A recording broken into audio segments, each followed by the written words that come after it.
Hey guys, welcome back to the channel. We are once again working on the Kronos One version of the Katinga model kit. And today we should finish the assembly of the ship and hopefully get a base coat of paint on it. Now in my last video, I talked about how when you build it as the Kronos One, there are some lights you don't get that you do get when you build it as a Katinga. Namely the spotlights that shine on the wing, the spotlights that shine back on the hull, and the lights that light these front bulkhead windows. So I have to clarify a bit there because I've learned a bit since I made that video. When I made the video, I was mostly going off my assumptions from having built the Katinga model kit. And I thought that it was some sort of compromise or concession that Polar Lights had made when they made the Kronos One to give us these nacelles. It turns out it's accurate to the movies not to have those lights. And there's a lot of good shots of the Kronos One in that movie, Star Trek VI. And when the Kronos One is flying away, these lights are not shining. You can see this light clearly. There is no light coming from it, so it's accurate not to light those. On the forward bulkheads, once again, there's lots of good shots of it, and you can see there are no lights.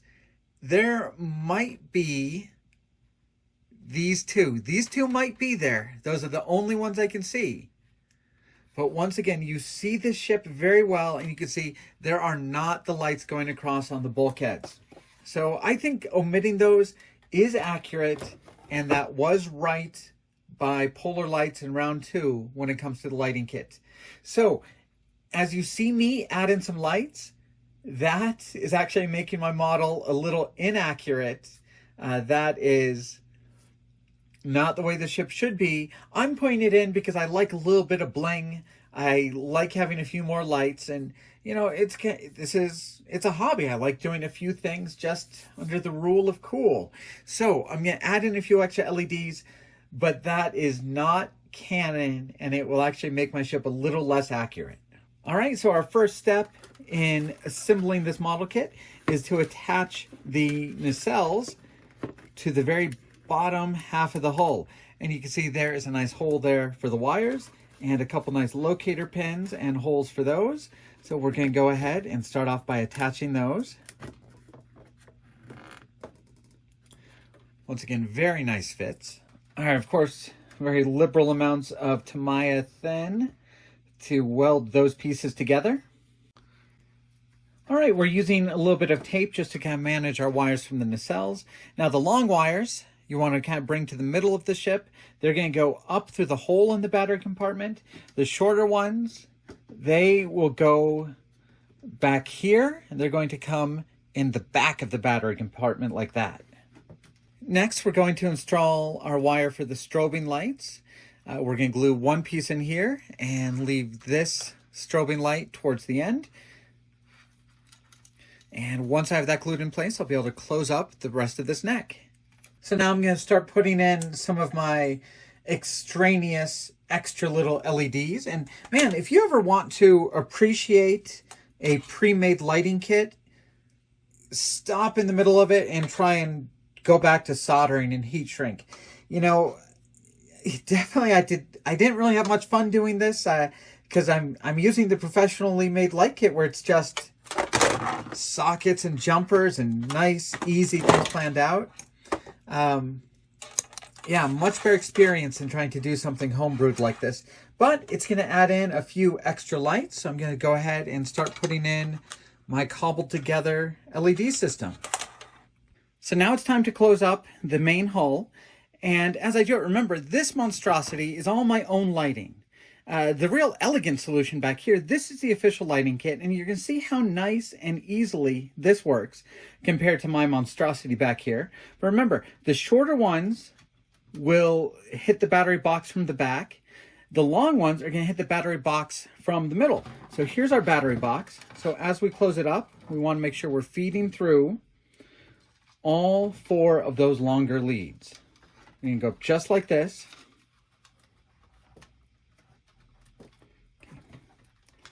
All right, and now I'm going to take a moment just to close this up properly. Now this is my favorite part of the build. Once you have the top hole and the bottom hole together, you can plug in the neck, and it's a really strong connection. Now, once again, these real nice connectors here, those are part of the official lighting kit. You can't push those through the hole.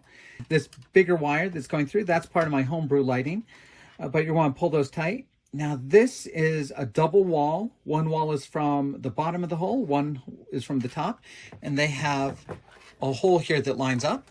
Then you have locking tabs on the top and the bottom of the neck.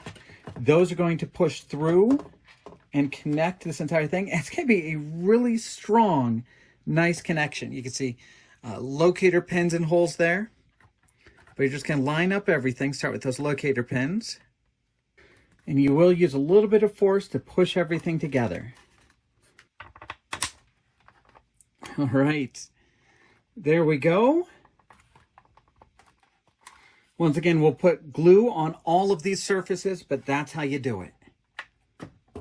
Now, something nice about how this is done is you don't put on the back or most of the side panels yet, and that really does give you a lot of access to the ample room for wires to make any adjustment. And you can also get to these locator pins right now, so you can still really do some nice gluing, but still have a little bit of flex right now. Now what we have to do next is we have to put in our battery box and our circuit board. And I think I'm actually going to change this up a little bit. So I have my wire coming from the command deck. We also have this strobing light. This is the one we just installed in the neck. The last strobe here, they leave you access to that belly light here. So we'll be able to glue this in right now. But that one's going to go right down there in the bottom. I'm actually thinking, to make things neater, this bundle, I don't think I'm going to pull this up through the middle. I think I'm going to put it in from the back like these other ones. So let me change that around and I'll be right back. All right, I think this will be much nicer. So now, coming from the front, I'll just have the strobe, the command deck. From the top, I'll have the wires from this hanger deck. The rest will come to that circuit board from the back. All right, so I've put the circuit board in place. We've got our battery box, which will fit right up in here. And now I think it's probably time to connect our LEDs to the board and see what things look like. So we'll leave the engine deck off as long as we can. Most of the wires that are down here, we'll kind of pull those tight to give us a little bit more room. But just for now, let's turn it on and see if anything lights up. All right, engine deck check. Hanger bay check. We have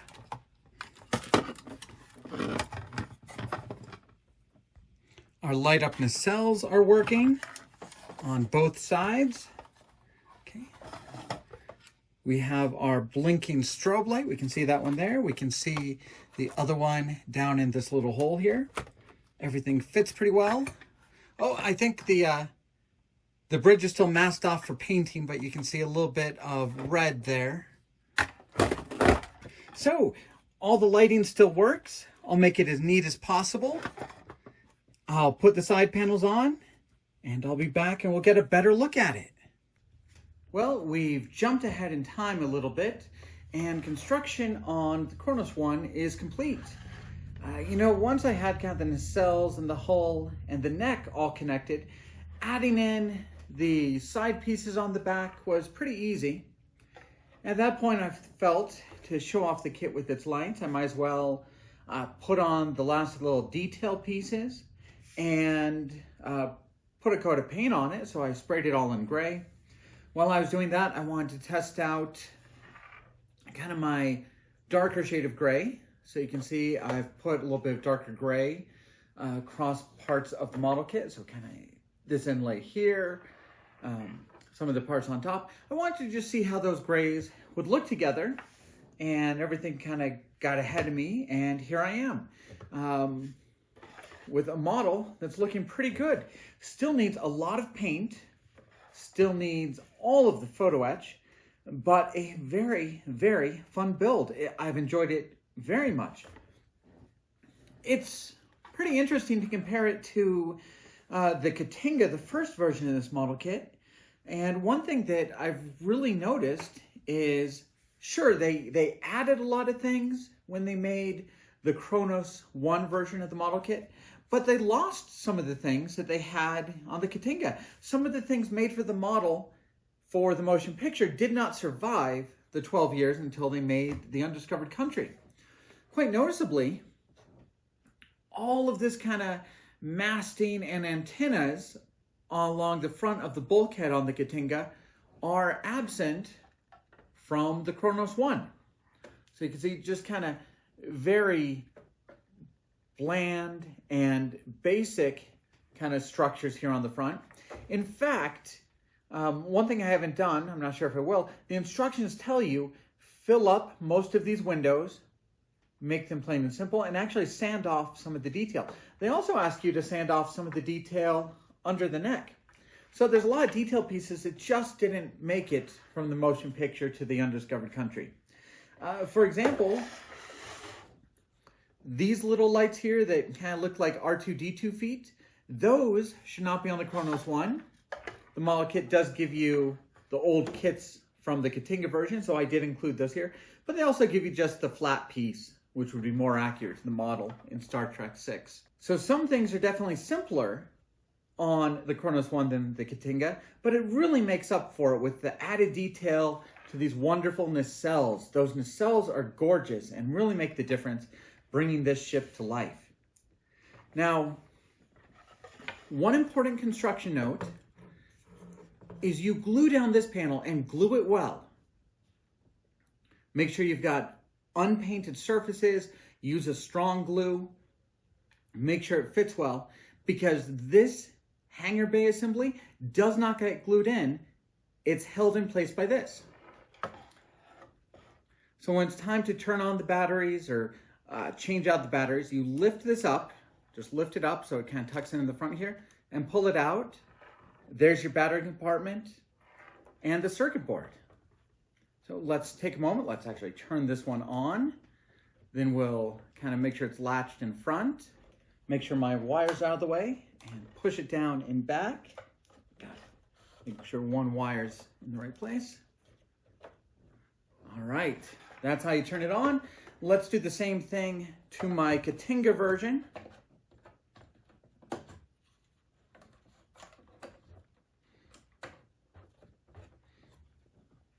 Now remember, the lighting kit they sell now in 2023, you can use it to either do the Katinga or the Kronos One. That's what we've been working on. And this is what the stock lighting kit looks like. And it's some cool effects.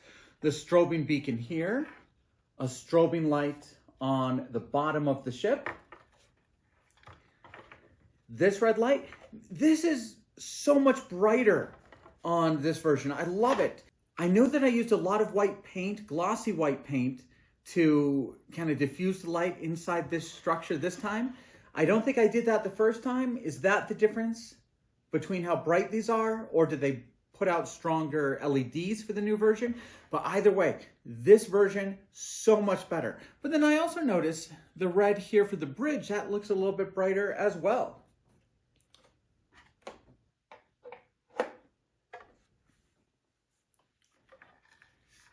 Take a moment to look at the back, and you can see you get those rear engines, you get lights on the hangar bay, you get that rear photon torpedo launcher. Along the sides, you can see the little navigation light here, the navigation light here and here. And on the Katinga version, you can see you have the light that shines out over the wings. And on the Katinga version, you have a light here that will shine on the underside of the wings. You won't have those on the Kronos One version, but the Kronos One makes up for it with the nacelles. Those gorgeous glowing green nacelles are absolutely fantastic. You can see you get another strobe down here underneath the nacelle, and you get green lights for the front of the nacelles. Overall, wonderful lighting effects with that official lighting kit. The one thing that I do wish was done better on the official lighting kit is I really wish that the front command deck and the bulb were brighter. To me, they're just not bright enough to really stand out.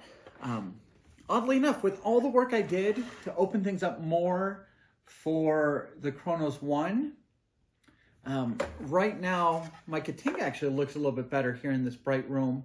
Maybe just because it's up against those dark colors, it's a little bit easier to see those command lights. A little bit more difficult here. I really feel you have to be looking at it straight on to really see those command deck lights and those lights on the bulb.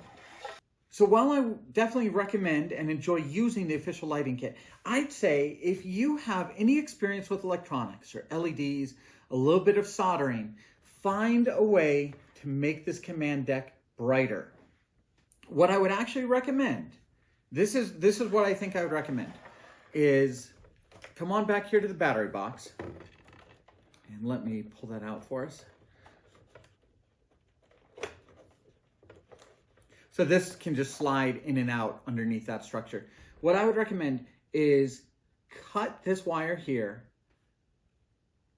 solder it into a Y so that one line runs to the circuit board just like it should.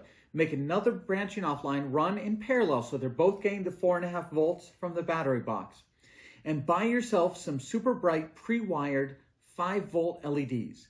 Now they're not going to run at 5 volts, so they won't be as bright as they would, but they should run just fine at 4.5 volts. And play with it, but stick some brighter, probably 5mm, 5-volt white LEDs up here in the command deck to brighten it all up. And that should let you run it off just the same battery pack. That's really my advice. Find a way to get brighter lights inside that command deck. So what I've done is a lot less elegant. I have an entirely separate circuit for the extra LEDs I've put in. And that'll work well the way kind of my display case is set up. I have a different power setup that this will be easy to plug into. But let me kind of plug it in here so you can see my extra LEDs. And once again, I get this cool wash over the wing. That is not accurate. That's not supposed to be on the Kronos One. I just like it. And you get the lights underneath the wings. Once again, I just like those as well. But I really think the difference is in that command deck. Look at these two command decks now. This is how I want my Kronos One to look. That's why I'd like those command decks to look. Just overall, much more bright. And a better effect here where you have the clear parts. Just kind of those brighter lights make a difference. And even if I fill up most of these portholes, I'll still have the lit ones here, the way the Kronos One should be. But I think just these lights, I could take them or leave them. These guys, same thing. I don't know how much of a difference they make. But I think brighter lights in the command deck, absolutely something you should do if you have any kind of experience doing any homemade electronics or homemade LEDs. It's really not difficult. I'd say play around with it, see what you can do, because to me, that is a real difference maker in how the model kit looks. So I really, really like both the Katinga and the Kronos One model kits. These model kits are just absolutely fantastic. They're easy to build, they're exceptionally strong.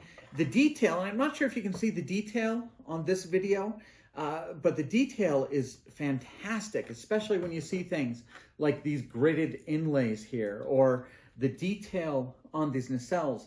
I'll try and take some close-up photos and put them in the video, but this is just an exceptionally well-made model kit. I can't say enough good things about it. It's a fantastic size. It complements the Enterprise in 1/350th scale very well. And I very much enjoy seeing it lit up, seeing that big photon torpedo launcher staring you down. Very happy with this, very happy with the hangar deck. And obviously, gosh, I hope I'm not blocking it, but the nacelles, just absolutely fantastic. They look great. That glowing green is wonderful. I very much enjoy this. I'm not sure if I'm going to enjoy the next parts. There's a very intricate paint job on the Kronos One, and I still have to do it. Right now, I just have 2 shades of gray. We have to do tans and reds and another gray, even a little bit of white on this whole paneling. And then the extensive photo etch that has to go on this model kit. There's a lot of photo etch for all of its battle adornment. So we're going to be working on this model kit for still quite a while. There's a lot to be done, but just halfway through the build, I couldn't be happier with how it's going. I think it's a fantastic product being put out by Round 2. I'm glad there's an official lighting kit for people who don't want to spend hundreds on a third-party set or don't want to kind of plan something out themselves. I think the official lighting kit, with its blinking, with its nacelles, with its rear engines, I think it does well. And you can get the model kit, the lighting kit, and pre-order the photo etch kit. You can do all that at CultTVMan Hobby Shop, which is just an absolutely wonderful shop for model kits and third-party supplies like masks and decals and all sorts of genre-specific modeling products. And run by a guy named Steve Iverson. He is just the nicest guy in the world. If you shop with CultTVMan Shop, you probably know that. But a great place to get all of your sci-fi model kits. And I'm going to keep painting this today. A lot of masking tape will be involved. But I'm going to paint this up. I'll do the photo etch. We'll have some more videos out on it soon. So thank you guys for watching. I'll be back then.